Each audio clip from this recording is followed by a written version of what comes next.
lines will be in the listen-only mode, and there will be an opportunity for you to ask questions after the presentation concludes.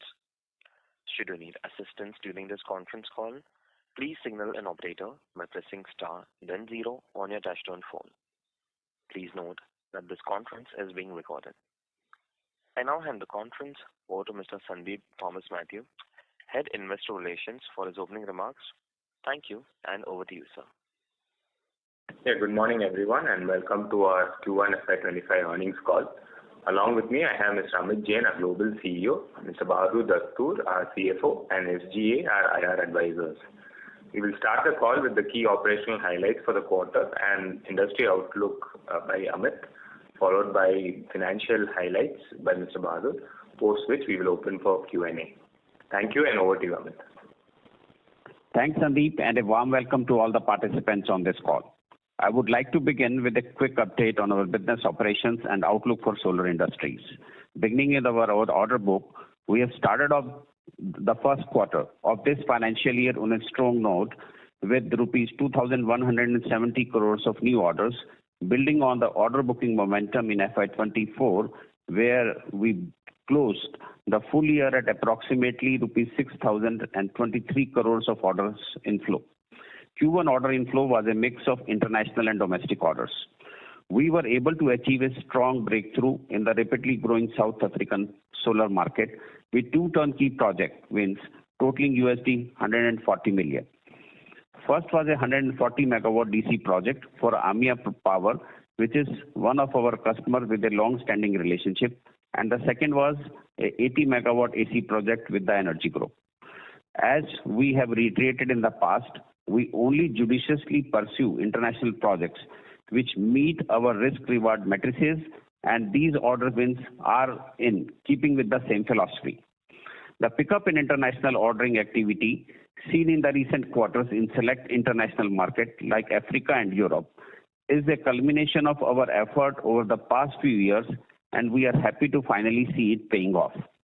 Our India EPC business continues to remain a pillar of strength, and company has received new order and LOIs in three domestic projects worth Indian rupees 1,016 crore during the quarter. We were able to achieve another breakthrough with Serentica Renewables by bagging a 900 megawatt DC project in Rajasthan, which is one of their largest solar installations in the country. We continue to work with Serentica and multiple other projects across India, and we are happy to be their preferred EPC of choice in this project. We have commenced a pilot project for solar plus battery energy storage systems for Reliance Industries at Jamnagar, Gujarat. We look forward to engaging with them in large PV project installation across the country in near future. With the order wins announced in Q1 setting up a strong base, we remain confident of meeting our order inflow guidance of rupees 8,000 crore that we have indicated during the previous conference call. Further, in terms of execution, we anticipate to see a strong pickup in execution from Q2 onward, and we will be targeting to achieve majority of our execution run rate in the second half of the fiscal year, with which we remain confident to deliver on the revenue guidance of 8,000 crore rupees plus as well. We have a strong order book already in place, and plans are in place to achieve the anticipated execution scale-up.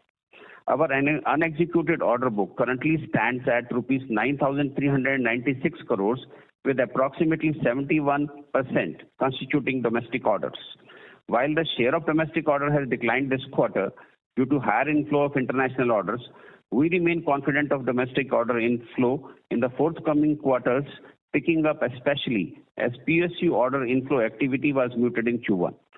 We are, however, seeing a strong pipeline getting built with the new RFPs getting added, which leads to greater visibility on ordering activity pickup during this fiscal year. Coupled with a stronger balance sheet, we are expecting to be able to capture a larger share of the domestic solar EPC market in this fiscal. In terms of pipeline, we are actively pursuing projects totaling 23 gigawatt in India and 5 gigawatt in other geographies, including Middle East, Europe, and Africa. I know most of you are anxious to hear about the progress with the Nigeria project. Our teams are continuing to engage at the highest levels to achieve the closure, and while post our last investor call, the final terms have been negotiated, procedural steps are in progress. Also, As I have mentioned in our earlier calls, post-order signing, we expect project to take 6 months to achieve financial closure. We would like to reiterate that lumpiness in order inflow is to be expected with EPC companies like ours, and the timelines for achieving project closure could vary depending on a host of factors, including finalization of contractual terms, financial closures, etc. Our operation and maintenance portfolio outlook remaining strong, and we have seen our portfolio grow to 8.2 gigawatt as of June 2024.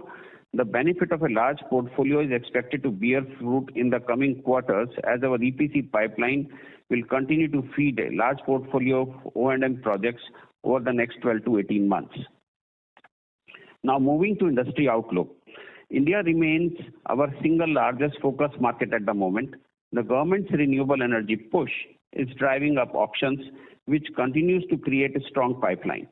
India saw auction of 35 gigawatt of renewable projects in fiscal 2024, the highest ever in a single fiscal year, and the solar remains at the forefront. The demand for power is expected to continue to increase annually by 7 to 8% over the next 3 to 5 years. For renewable power to provide for this increase, the annual capacity addition become imperative. There is no doubt in our minds that renewable energy is going to be a key driver of investments in the power sector in India for the next 6 to 7 years. The growth of renewable energy installations is anticipated to accelerate as the tendering and commissioning of green energy projects gain momentum. A growing domestic order pipeline is reflective of the explosive market growth that is anticipated. Such rapid growth typically pushes players to focus more on core competencies and execution. That's where established EPC players like ourselves is likely to gain. Low module prices globally remains ripe for the more projects to come on stream, aided by lower LCOEs, which should translate into more work for EPC players like us. With a strong balance sheet, we remain well positioned to tap the strong industry growth in both domestic and international markets. With this, I will ask Bahadur to take you through the consolidated financial highlights. Thank you very much. Thank you, Amit. We are happy to report a second consecutive quarter of positive EBITDA, PBT, and PAT at a consolidated level in Q1FY25. We achieved a top-line growth of 78% year-on-year with operating revenue of 915 crore in Q1FY25, aided by higher execution in domestic EPC projects. Sequentially, top line declined by 22% due to tight liquidity conditions, which are expected to ease with improvement in credit ratings going forward. At this point, I would like to mention that Q4 is always the highest in a financial year due to push from vendors, contractors, and developers.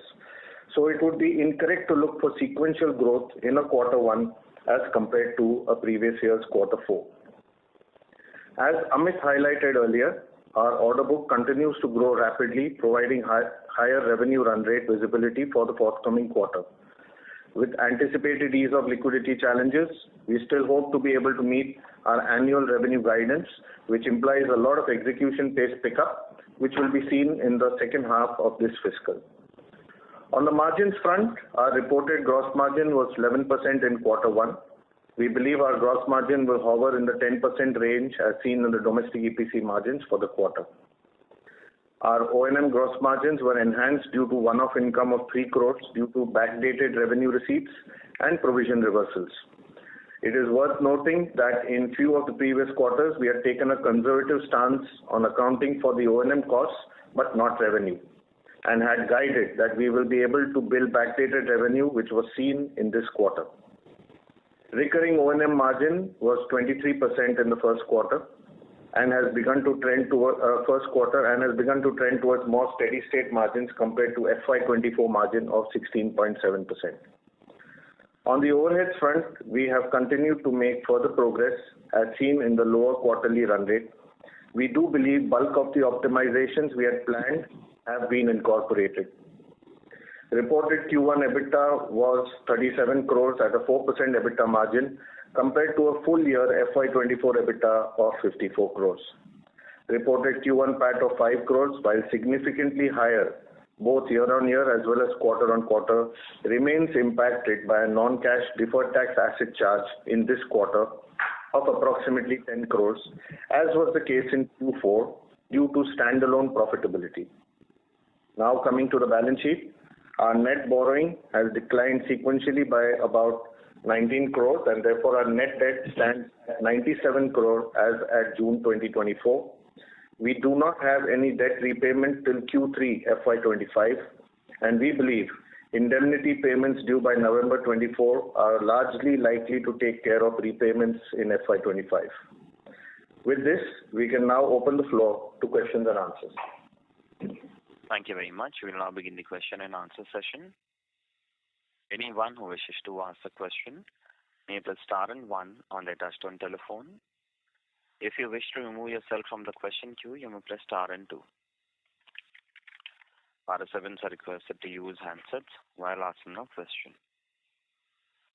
Ladies and gentlemen, we will wait for a moment while the question queue assembles. Participants, you may press star and one to ask a question. First question is from the line of Puneet from HSBC. Please go ahead. Thank you so much and congrats on turning around. My first question is if you can give some color on how different are the margins from your international business and domestic business based on the new orders that you are booking? Yeah, so as we have explained in our previous calls, that in domestic market margins remains from 10 to 11%. And now we are replicating the same margins for international markets where the margins remains 10 to 12%. So margin, we are very, very careful about the margin profiles and we are maintaining the same margin profile in both the markets. Okay, and there was earlier a thought that you would do only the BOS part in the Indian market and not do modules. Does that still remain? No, we are aware that's primarily because Indian market continues to be a BOS market.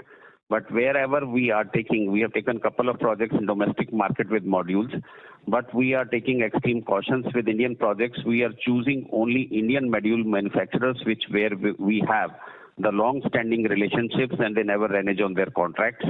We have taken due care in taking the bank guarantees and used our relationships to place the orders for modules for the domestic markets. Both the orders we have picked up, we have placed the orders on reputed Indian manufacturers, and there is no risk. So we will choose the projects very carefully wherever we have to place the orders with the modules included.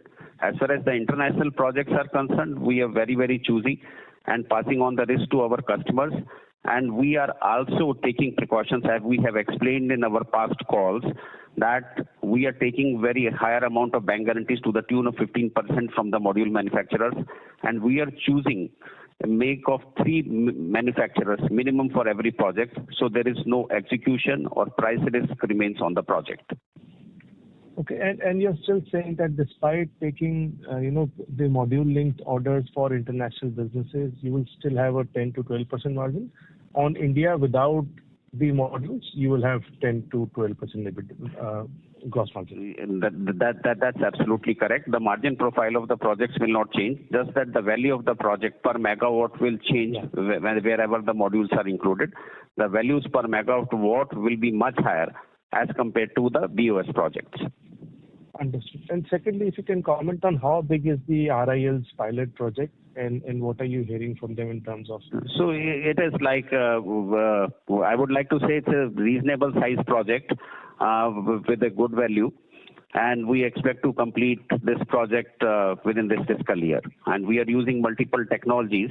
So this project is very, very important with respect to testing of multiple technologies. And this would become very handy in the rollout of the larger projects with RIL. And this is already a part of your order book? Yeah, this is already part of our order book. So the 1,000 crore order during the quarter would include this, or was it already a part? Yeah, it's part of that particular order book. Understood. And lastly, on the overhead side, assuming current business levels, have you reached a stable state of overheads, or is there further room for overheads to go down? Now, as I just mentioned, we believe we have completed most of the optimization of our overheads, and except for small increments, etc., we believe that they are now more or less stable. Understood. That's very helpful. Thank you so much, and all the best. Thank you. Next question is from the line of Shivani from Monarch Network Capital. Please go ahead. Hi, thank you for giving me the opportunity and congratulations on good results. My question is on the order book mix. So the domestic order inflow, can you give the split of other than Serentica from whom the order has come in? And also for the international order, is Europe order with Plenitude is executed? Or if not, then how long will it take to be executed? See, order with the Plenitude was received in December last year, and project has 18 months of timeline. So project execution has started. We are well on track. We are finalizing. The engineering has been completed and orders are being placed, and we have started execution on the project. And we are very confident for completing the project ahead of the timelines. So that is the status with the Plenitude projects. As far as our order book Indian order book is concerned, it includes Serentica, it includes Reliance, it includes Ampere. So these are the projects included in our domestic pipeline. And as far as the international project booking in this quarter is concerned, there are two projects from South Africa, one from EMEA Group, and another is from the Energy Group. Okay. Sure. And my next question is on the arbitration process that's going on for the international order. What's the status on that? So there are a few arbitrations which we are having in USA. So we are proceeding ahead with the arbitrations. And as and when there is a significant development there, we will inform the markets suitably at that point of time. Sure. Thank you. I'll be in the queue for any follow-on questions. Thank you.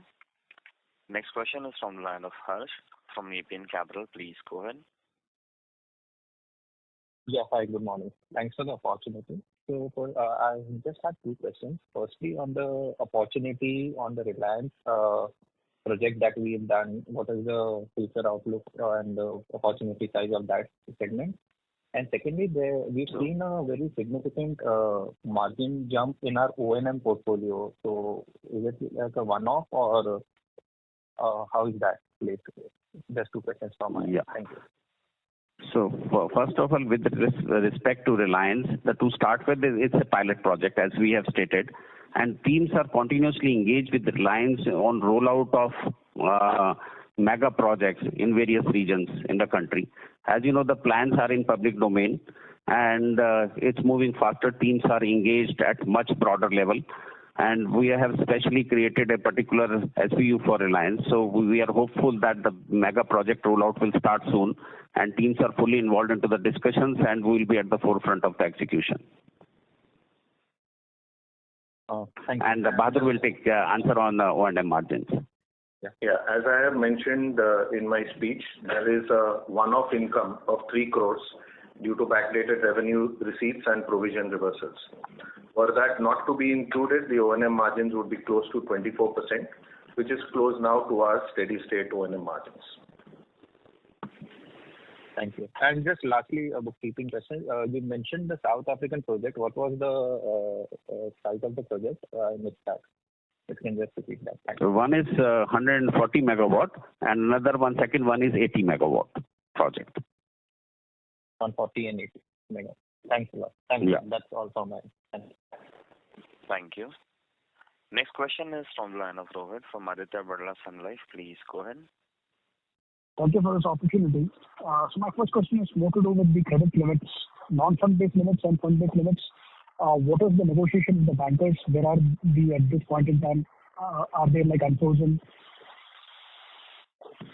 So a few of them are unfrozen with the rating upgrade which happened from D to BB+.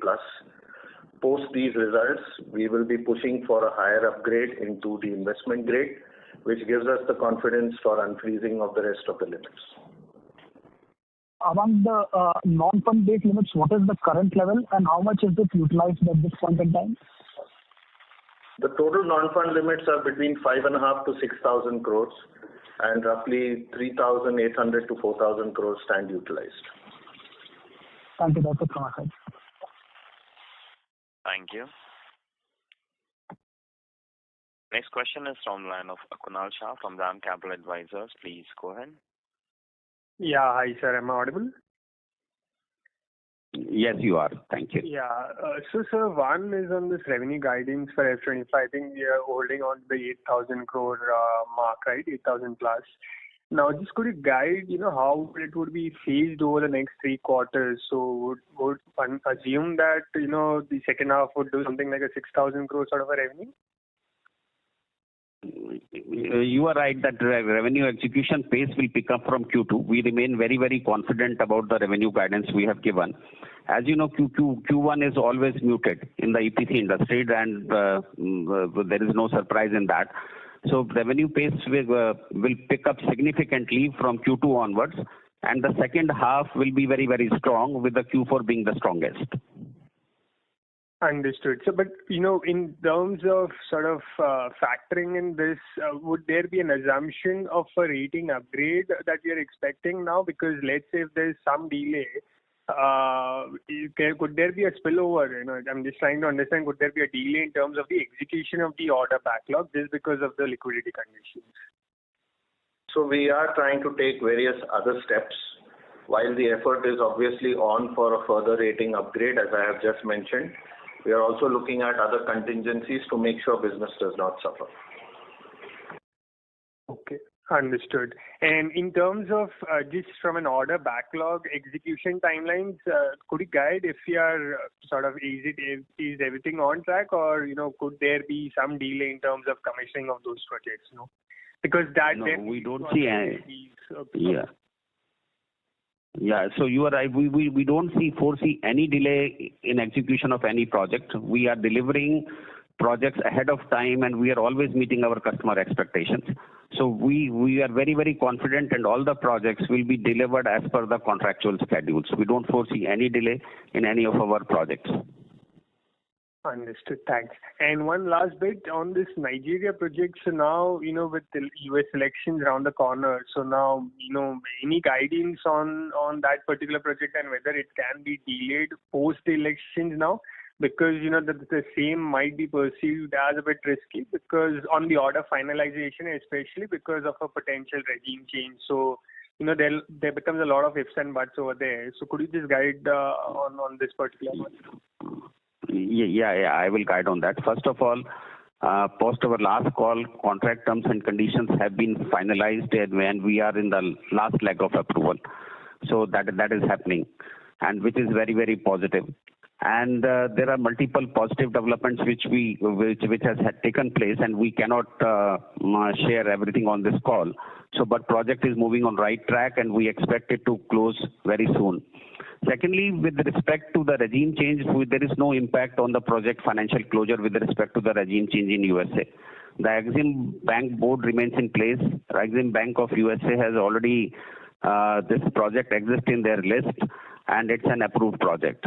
So there is practically no risk at all. We don't see with respect to the regime change in the project, and we don't see any uncertainty on that part on this particular project. And we remain very, very confident to close the Nigeria project very soon.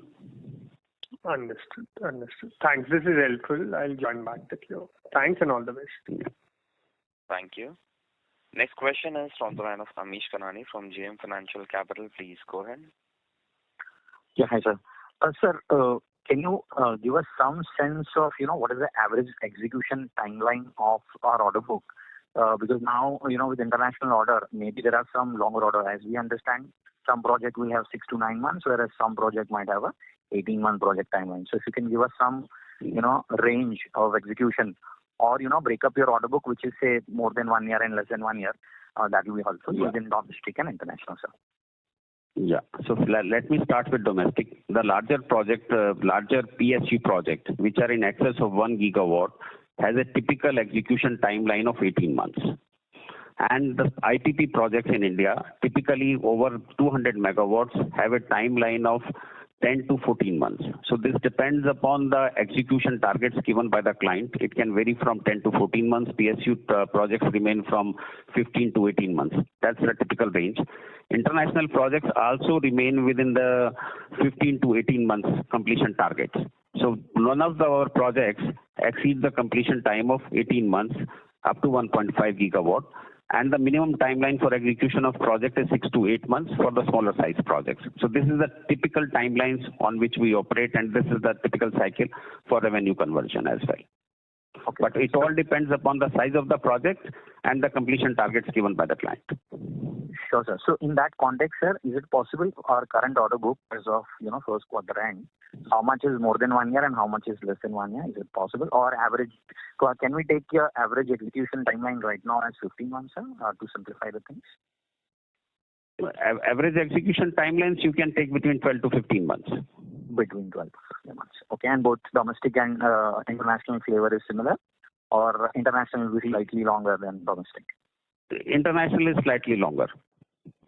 Okay, that helps, sir. Thanks a lot, sir, and all the best, sir. Thank you. Next question is from the line of Nidhi Shah from ICICI Securities. Please go ahead. Hi, thank you so much for taking my question. I would like to ask you about the macro scenario of the world. So as the US has imposed the ULSA regulations, do you see any other countries, especially say in the EMEA region, trying to do something like that? Number one. Number two, as of now, we know that these restrictions are purely on modules. Do you think that these restrictions could come in on cells, and would they then affect your projects outside of India? No, actually, right now we are not executing any project in USA. So any particular regulatory impact in US markets don't impact us. So we don't see, like, we are operating in Europe, and we are operating in right now, as far as international projects are, South Africa. So both the projects are in Europe without modules. So whether any impact on cell or modules, that doesn't impact us. Our business is totally risk-free with respect to the modules there. In both the South Africa projects, we don't see that happening because that market doesn't have any domestic production at all. So and both the projects, we are allowed to import modules from China. So as far as our international market is concerned, we don't see any impact of these regulations on our business and projects which are with us. And in any case, the custom duties and statutory risks are always passed through. We negotiate that very carefully in our contracts so that they never impact us. So that is duly taken care of in any eventuality if a risk arises.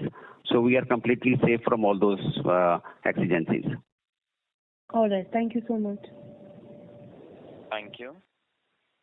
Next question is from the line of Jayesh Shah from OHM DMS. Please go ahead. Hi. My question is, you're looking at... Jayesh, sorry to interrupt you. Can you speak through your handset, please? I is audible? Hello, Jayesh. Yes, still little feeble, but if you can be a bit louder. Hello. Is it better now? Jayesh, can you speak through your handset because it's not clear? Hello, is it better? Yes, thank you. Yeah. My question is, we're looking at executing 6,000 crores in second half. You have a bank guarantee or non-funded limits of also 6,000 crores. So is that enough? And even right now, when you have utilized 3 to 3,500 crores, last year your turnover is around that much. So is there a one-to-one correlation between your non-funded limit utilization and sales? It's not necessary, because generally when you have a project, you will have a 10% advance and a 10% performance bank guarantee. Your advance bank guarantee tends to fall off within a year. As far as your letters of credit are concerned, they are for significant equipments like trackers, steel, inverters, IDTs, etc., cables. Now, all of those are for 90 to 120 days. So there is always a churn of limits. At the same time, as we have mentioned, we are looking at additional limits as well for which discussions are on with several banks for a sizable portion. There will be bank guarantees which will fall off. There will be LCs which will get paid. Limits are a continuous churn. So there is no one-to-one relationship. If at best for a particular project, it would range to be somewhere between 45 to 50% of the project value at its peak, and then it will fall. I see. That's very useful. And broadly, the interest charges here would be close to 1%? So right now we are paying slightly higher, much higher than that. And that is because our rating was at a point in time at the default grade, which is now upgraded to a BB+, but still below the investment grade. Once it comes to investment grade, which is what we are all working towards, we do believe that the figure that you mentioned will be the charges that will happen going forward. All of these costs are built into our project costs and not as part of interest and finance charges. Right. Okay. Thank you and best of luck. Thank you. Next question is from the line of VP Rajesh from Banyan Capital Advisors. Please go ahead. Yeah, hi. Thanks for the opportunity. First question about the Nigeria project. Do you foresee this project getting kicked off in this financial year, given the timeline you mentioned, or it is more likely to be in the next financial year? No, definitely we are saying that we expect to close it soon, and definitely within this financial year. Very much within this financial year. The execution, however, will mostly happen in the next financial year. Right. No, that's what I was trying to understand, that it will close this year and then the execution. So the revenues will essentially come to us in the next financial year. Is that correct? That is right. Not in Q4. Okay. And then just a longer term question, given the opportunity you are seeing both in the domestic and the international markets, what's your prognosis on the growth that we can see in 3 to 5 year time frame? Are we to expect that you can, at least double in the next 4 years or something? Or, if you can just give some color as to how you think about the longer term and relatively how you're building capacity internally for that kind of growth. So as you see, the market is seeing a robust growth within India, and with the Nigerian opportunity, we foresee a significant growth in our revenues and what the size of the company is. But and we expect that within 4 to 5 years we can very easily double our revenues. So let's say if you are doing 8,000 crore this year, you're saying in 4 years or so, we can definitely look at doubling our revenue, right? We can easily. Amit is talking about other than Nigeria and Reliance. Now, once Nigeria comes in and Reliance comes in, obviously there will be a huge growth in the revenue in FY26 as compared to FY25. Right. No, that's exactly what I was trying to understand, that those orders will come next year in the order books, and therefore from what you are saying that we will do 8,000 crore this year, at least in the next 2-3 years, we should see meaningful growth, like maybe you double in 3 years. That's what I'm trying to get a sense of. Including Nigeria and Reliance, we will see a huge growth in FY26 itself as compared to FY25. Leaving those two aside, there will be significant growth as well on a year-on-year basis. Okay, so just to make sure I got this right, you're saying that without these two, you will double in 4 years, but with these two, there will be significant growth next year itself. That's sort of the key takeaway. Exactly. That's what Bahadur has done, right? Great. And then just last housekeeping question, on the indemnity payments, if you can just refresh, where do we stand on that? How much is pending, and what is the likely number in September? As of right now, as we said before also, there are roughly 900 crores of indemnity payments which are expected to be received over the next few years.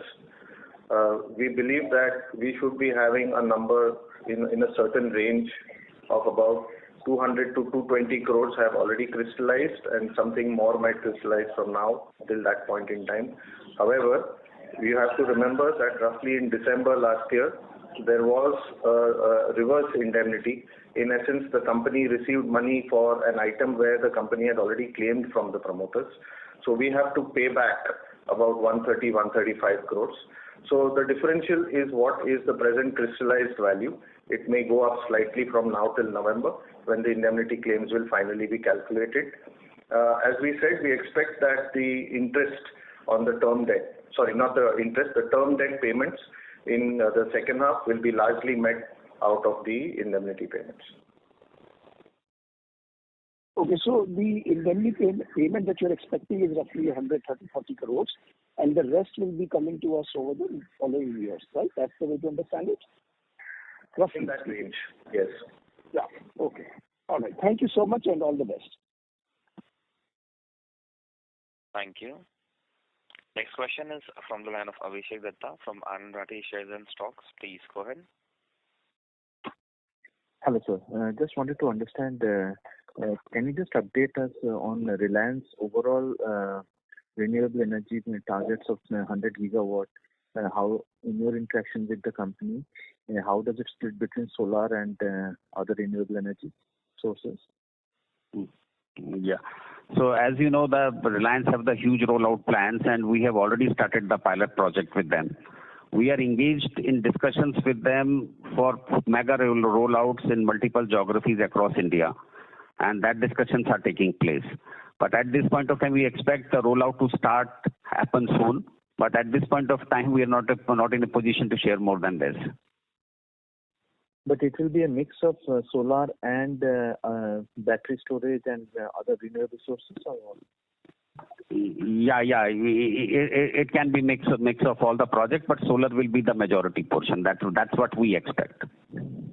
And we will partner with them for both solar as well as solar and battery storage part. Yeah, we'll be partnering with them both for solar and battery storage. And the margin profile will be the same for both the type of projects?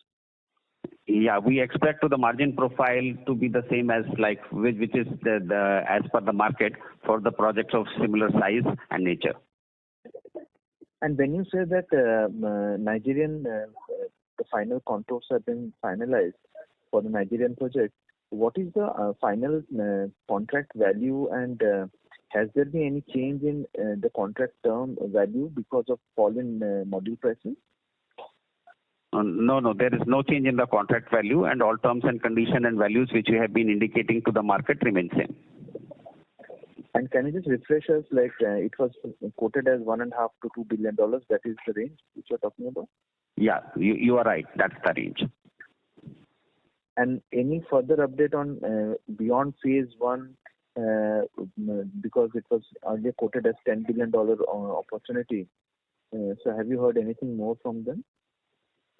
There is no further update at this point of time, but as and when there is an update, we will update the market based on the developments which are taking place. Okay. Our first focus is to close this first phase. Then we will start talking, if necessary, about the second and beyond. That's helpful. Thank you so much, sir. Thank you. Next question is from the line of Faisal Hawa from HG Hawa and Company. Please go ahead. So, sir, the intensity of bidding in solar projects, particularly for PSUs orders, have really gone up like a lot. It seems that we have also lost the Khavda order of second phase at NTPC to either Rays Solar or Bondada Engineering. And lots of smaller companies are now bidding for larger projects. So, what is, is this now that they are going into some kind of a negative territory or something which we will not even touch now? And many companies are chasing orders, even to keep up with their market caps.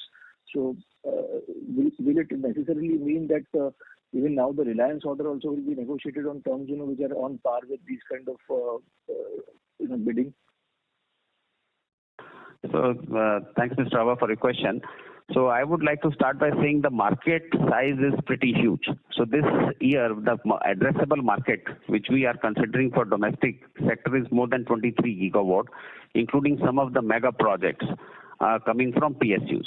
So as we have seen in mega PSU bids which are coming, the competition is still limited. very, very limited, and we continue to be very competitive. We work on every project costing and estimates extensively, and we bid accordingly to the risk-reward ratio which any project offers to us. So one or two projects where we felt that risk-reward ratio is not in our favor, the margin profile is not matching our expectations, so we have not gone ultra competitive in this project. But the bid pipelines remain strong, and we have focused projects which we will be continue to bid and win in line with our past hit rates. So we are very confident of maintaining and exceeding our order book. So we are not at all worried on that part. So we can address that part because market size remains very huge, and we don't see any impact on our order book because of the new players entering in and some of the players going ultra competitive in some of the PSU bids.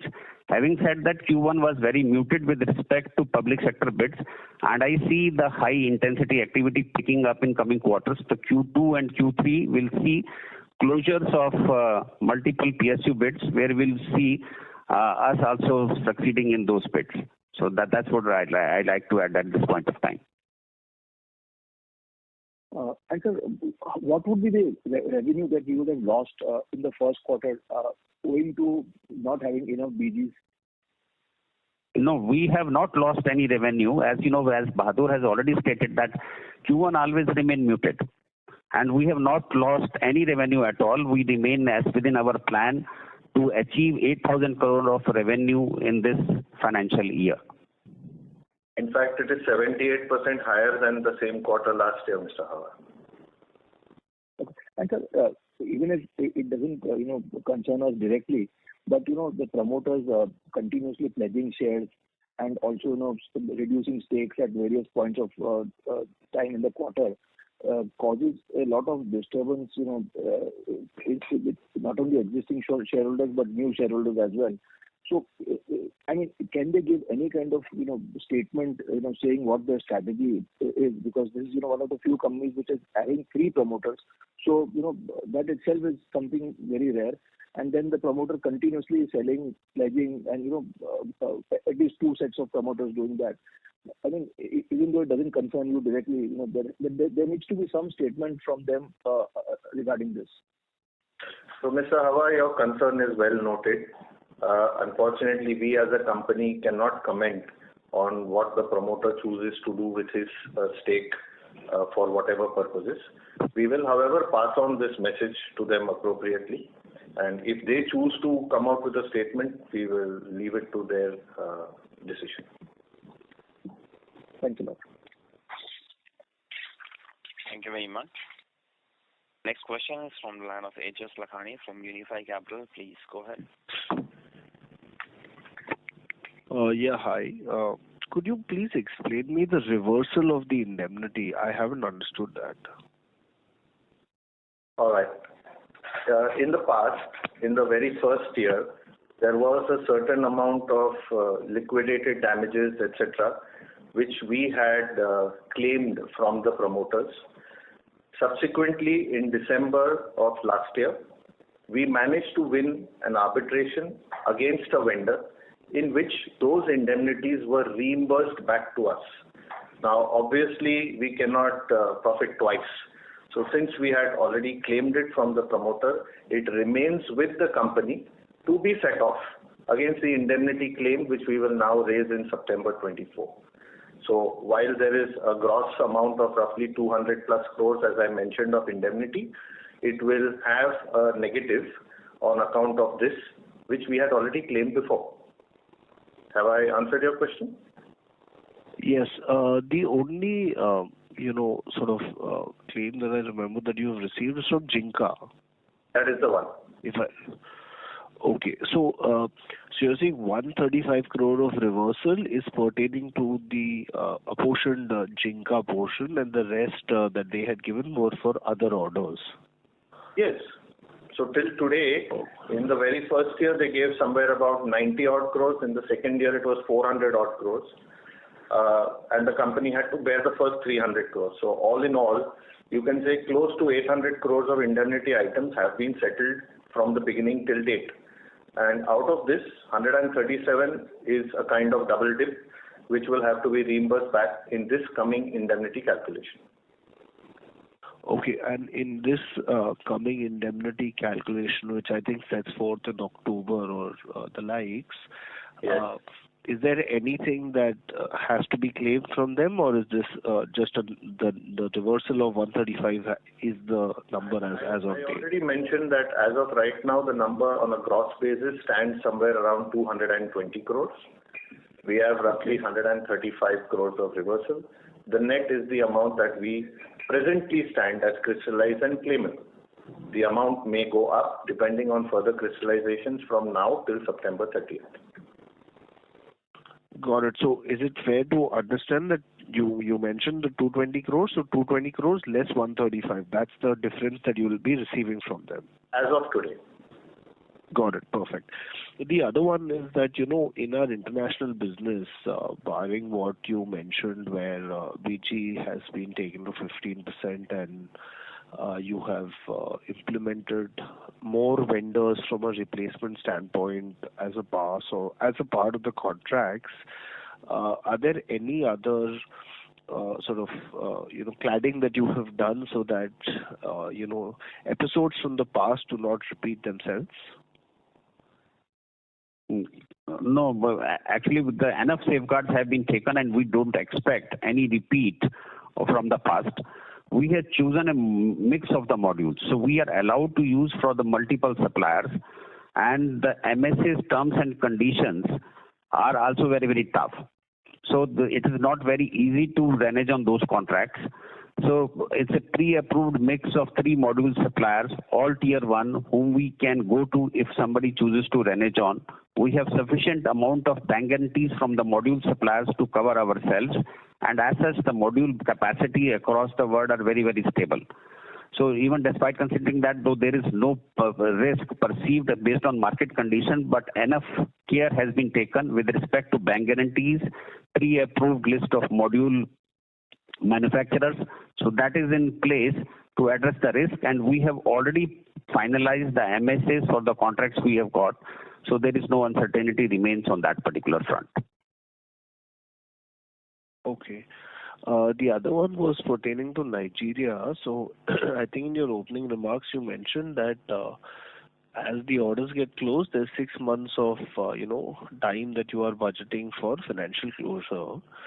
So on this, I wanted to understand that I think you've stated earlier that there is a financial bank which is involved, and you have a domestic partner. So it seems that all the constituents required are already in place, and so I'm trying to understand that the 6 month, which is quite a long duration, what is the reason for that from a financial closure standpoint?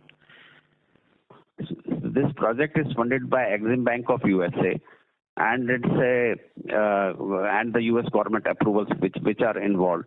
So just because of the multiple agencies from the Nigerian government and the Exim Bank of USA is involved, we are projecting a conservative timelines of 6 months for the financial closure. Sun Africa took roughly 9 months to close because we have a model in place. Sun Africa has recently closed one Exim Bank funded project in Angola, and Sun Africa has taken 9 months to close that project. But since that was the first project, we expect that the timelines for the Nigeria project would be expedited and we'll be able to close it within 6 months period. Perfect. That's helpful. And lastly, you mentioned that, the Reliance execution of the pilot order that you'll be doing in FY25, they have multiple technologies at play. And you mentioned that larger execution for Reliance will take place in 26. Is there any chance that since there are multiple technologies at play, Reliance may sort of just wait to see the full impact of how these technologies play out from an generation capacity before they sort of decide on their chosen method, and that could delay the visibility of orders from Reliance? No, actually that's not what we said. We said the revenues in FY26 will be significant higher with the Reliance orders. So we never said that they will come only in FY26. Right now we are working on a small project. which is the pilot project, which is their testing, which is part of any growing organization and any forward-looking organization. They want to test and be on the forefront of evolving technologies. So we should not relate that to the rollout of the future projects. The future rollout projects on mega projects in multiple geographies are in advanced stage, and we expect some orders to close soon. But we'll not like to give a definite timeline to that. But we never said that the orders will come only in FY26. We expect orders to close soon, some of the mega projects or orders to close soon, but I will not give a timeline to that. Noted. And this will be for the Khavda Reliance. The projects will come from Khavda. That I will not say. We are talking for few geographies with them, and finally Reliance will take a call which geography is the rollout to start, and that includes Khavda as well. Got it. Okay. Thank you. All the best. Thank you. Next question is from the line of Alisha from Envision Capital. Please go ahead. Hi, sir. Good morning. Thank you for the opportunity. Two questions. One, with respect to Reliance pilot, have we finished executing the pilot project, or when in this year are we expecting to complete it? We have started the execution, and we expect it to complete within this financial year. Okay, understood. And earlier, because of what we face historically, we were more cautious of taking export orders, and while we continue to do that, in the order inflow that we're expecting for this year or going forward, how should we see the mix of exports? Because we did win some in this quarter, and we're talking of maybe bidding for a few more. So how should one assume the order book split between domestic and international markets going forward? As we have regularly stated that domestic market is booming, and our mainstay and strong focus remains on the domestic market. So the mix of the order book will be heavily tilted in favor of the domestic market, and we will work very cautiously and selectively in picking the international orders. So that way only domestic will dominate, and the international orders will be picked only after heavy due diligence, checking the margin profiles and whether they are matching or meeting all the criteria of our revised risk matrices. So that's how we'll pick up international projects. Domestic market will continue to dominate and will constitute majority of the order book. From a resource and bandwidth perspective, is there an internal target that we will probably not let exports cross 10 or 15% of threshold? Could you please repeat your question? I was saying that from an allocation of resources and bandwidth perspective, is there an internal target stating where we will not let, say, exports cross 10 or 15% of our order book? So yeah, it's around 20 to 30%. 20-30% of order book will be international? Yeah, can be 20 to 30%. Order book can be international. Okay, and all of this we're discussing is excluding Nigeria, because I understand that can skew the order book. Come again? I think this is all excluding Nigeria. This is excluding. Yeah. This is excluding Nigeria. Of course, this is excluding Nigeria. Understood. Okay. Thank you and all the best. Thank you. Next question is from the line of Ashish from InvestQ. Please go ahead. Yeah, sir, a lot of comments that have come on the non-fund based limits that we have. So just to understand it clear, you said that at any stage approximately 50% of the project value is required to be under BG. Is that correct? And if so, around 8,000, 9,000 crores would need, say, 4,500, 5,000 crores of limits on a rolling basis. Is that correct understanding or something wrong here? No, that is not what I said. The bank guarantees are 20% of a project value, typically. In fact, in some of the larger PSU projects, the performance bank guarantee is even less than 5%. The performance bank guarantee is what remains for a period of roughly, let's say, 3 years. The advance bank guarantee falls off once majority of your supplies are completed, which is typically a year. What you need are LC limits for 90 to 120 days for critical equipment supplies. That is a churn. So all in all put together, I said it would be around 40 to 50% at the peak of any project. It does not mean that if I need 8,000 crores of turnover, I need to have 50% of the limit at all points in time. It is a churn. Now, just as today we have certain limits which have been unfrozen and we expect more to get unfrozen, we are also in talks with other banks to get incorporated into our consortium, considering that we are looking at a much larger turnover going forward. So, sir, so you said that Q1, the reason was not any problem with the availability of non-fund based limits, but mostly seasonal. So going ahead, as our turnover increases, how comfortable are we in terms of the current limits that are there to achieve that 8,000, 9,000 crore this year? And because rating upgrades will take its own time, so that's what I wanted to understand. So rating upgrade has taken its time to move out of a default rating. Right. Which, while it is recommended at 90 days, it did take 90 days to come out of it. Now, it is up to the management and discussions with rating agencies to move quickly to an investment grade. One can never say with absolute certainty that a rating upgrade will happen, but management is very, very confident that the rating upgrade should happen very, very shortly. Once that happens, even those banks which are looking for investment grade to start working with us should start working with us. So we remain confident that we will have the limits for achieving the turnover that we have projected for the year. Okay. Lastly, if I can conclude on this, basically next year our growth will be much more, so we would be needing more of this to be there. Yes. So how sure are we that we can go to that extent? Maybe if the turnover reaches maybe 50% growth over FY25, then how do we plan to, and are we comfortable enough to achieve that requirement? Yes, we have to be. Because if you are talking of a Nigeria project which is, let's say, $1.5 to $2 billion, you will require limits of roughly $800 to $900 million, for which we will be in touch with certain senior banks, not only in India but also outside India. There are various options which are available to the company, and we will work on getting those limits in place well in advance. Okay. Sure. Just a request. You have to also keep in mind that the projects are negative working capital, so you end up receiving your monies earlier. So there is always a churn as far as limits are concerned. Right. No, so I don't know how we address this, but any communication on this part within the quarters, if it is possible, just to give us. Rating upgrades have to statutorily be communicated. So. Right. Once that happens, it is part of the LODR. So once that happens, we will keep you posted. Sure. Thank you. Thank you.